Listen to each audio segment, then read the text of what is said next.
In terms of archaeological finds, what would be some of your favorite things that we've dug up recently that in some way confirm the historical reliability of the Bible? I think there are things like the Tel Dan Stele, which was discovered in the 1990s, early 1990s, I want to say 1993.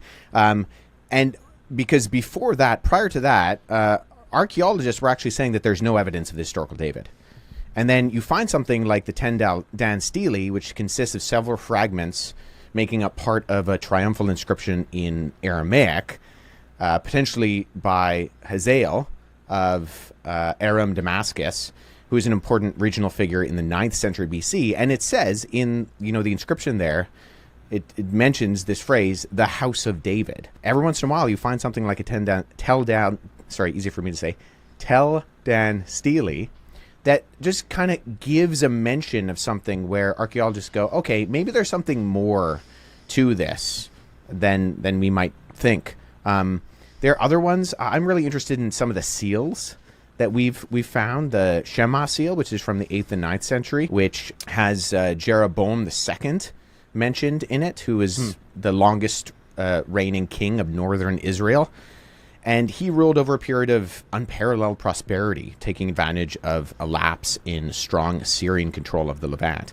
And Jeroboam's name is preserved on the Shema seal, ruling out Jeroboam I, 10th century king of Israel. And the seal depicts a lion, which is realistically shown in a full-throated roar with its tufted tail erect, and several other seals from the late Iron Age also bear these inscriptions that we find on something like the Shema seal, which says it's owned by the servant of the king. I mean, one of my favorites is the Asahardin prism, or also known as Taylor's prism, which includes the story of 2 Kings 19, that has the Assyrian king Sennacherib, who he besieges Israel, and it has this story of the besieging of the areas along the coast in Israel, amongst which is the destruction of Lachish,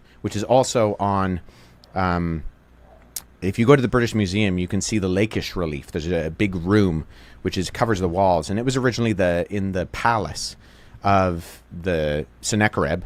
He had this relief that actually chronicled the destruction of a lot of these cities in Israel.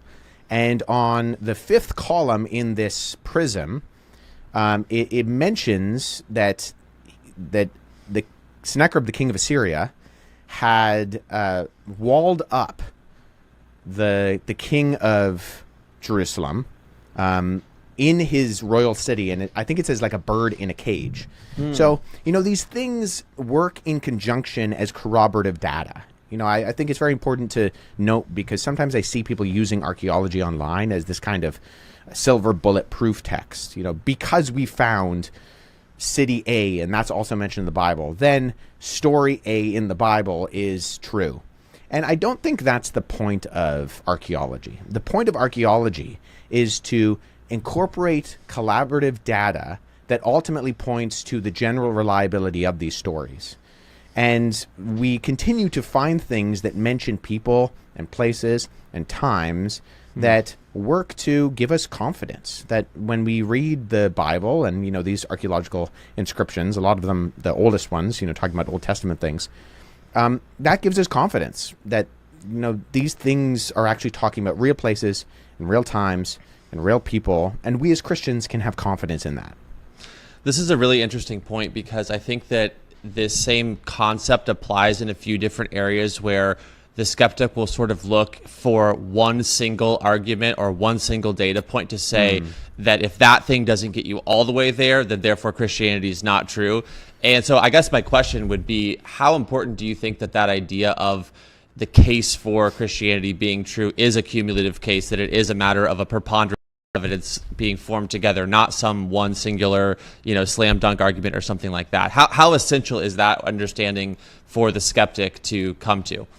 Yeah, I think that's vital, in that the Christian worldview has a number of intersecting fields. I mean, Christian apologetics is kind of a tricky, overarching field because it incorporates history and philosophy. And there are multiple different lines of evidence pointing to the reliability and the ultimate truth claims of the Christian worldview.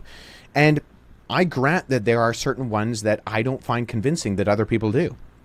And I think that apart from, the ultimate proof, which is the resurrection of Jesus Christ, that you could actually throw out a number.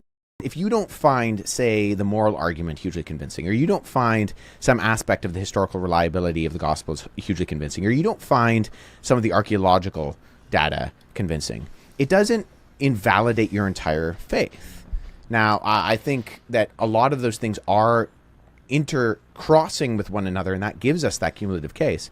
But I mean, even something like the Shroud of Turin, I don't find the Shroud of Turin hugely convincing one way or the other for anything in particular. But I have some friends who that's kind of their thing that really solidifies the truthfulness of, there was a historical Jesus for them. And so I can dismiss that and say, I'm willing to have my mind changed, but ultimately the Shroud of Turin does nothing for me. Why not? I don't, I'm not huge into icons. Like, I think the historical reliability of the New Testament in particular is so overwhelming that whether the shroud is true or not, it really doesn't matter to me. There are also some other things. I mean, I know that there have been some investigations that have come out recently that have pointed more to its kind of first century credibility in that.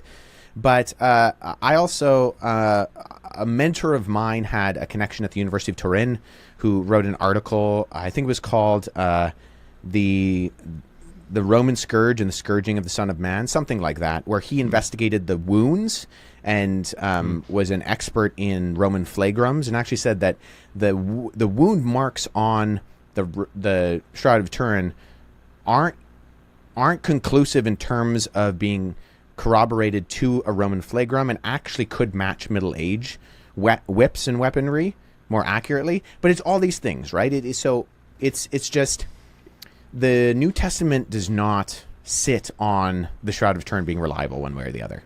And I think that the historical evidence that we do find for, say, early eyewitness testimony in the Gospels and in the rest of the New Testament in terms of its reliability, I think are just so overwhelming in my own mind, in my own investigation, that something like the Shroud of Turin, if it's legitimate, I mean, that's pretty cool. But ultimately, it doesn't impact what I believe about the truthfulness of Christianity that isn't substantially grounded in the case for the historical reliability of the person of Jesus recorded